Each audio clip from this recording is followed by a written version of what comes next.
तो बच्चों JEE mains के पेपर में एक कंफ्यूजन सबसे ज्यादा आ रही है कास्ट सर्टिफिकेट को लेकर के। तो आपको बता दें कि सेंट्रल के अलग लिस्ट होती है कास्ट सर्टिफिकेट की और स्टेट की अलग होती है, केवल और केवल ओबीसी के केस में। क्योंकि अगर शेड्यूल कास्ट और शेड्यूल ट्राइब की बात की जाए तो इनकी एक ही सूची बनती है, यानी एक ही लिस्ट बनती है सेंट्रल और स्टेट लेवल पे। और ईडब्ल्यूएस जो होता है वो इकोनॉमिकल पॉइंट ऑफ व्यू से होता है, तो वो भी सेम रह जाता है। लेकिन प्रॉब्लम यहाँ पे फेस करनी पड़ती है ओबीसी स्टूडेंट्स को, क्योंकि जो अदर बैकवर्ड क्लासेस की कैटेगरी में आ रहे हैं उनकी स्टेट वाइज लिस्ट अलग होती है। जरूरी नहीं कि वो अपने स्टेट में ओबीसी कैटेगरी में आ रहे हैं तो वो सेंट्रल की लिस्ट में भी ओबीसी की कैटेगरी में आए।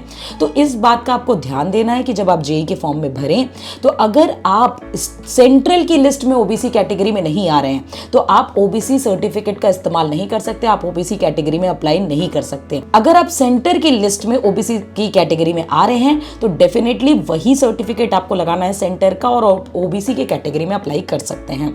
तो एक मेजर कंफ्यूजन है जो बच्चों को क्लियर होनी चाहिए, और आपको सेंटर और स्टेट में केवल और केवल ओबीसी कैटेगरी वालों को ही कंफ्यूजन था, उसको भी दूर कर दिया मैंने। और ईडब्ल्यूएस एससी एसटी वालों के लिए कोई टेंशन नहीं, आप आराम से सर्टिफिकेट अपना यूज कर सकते हैं।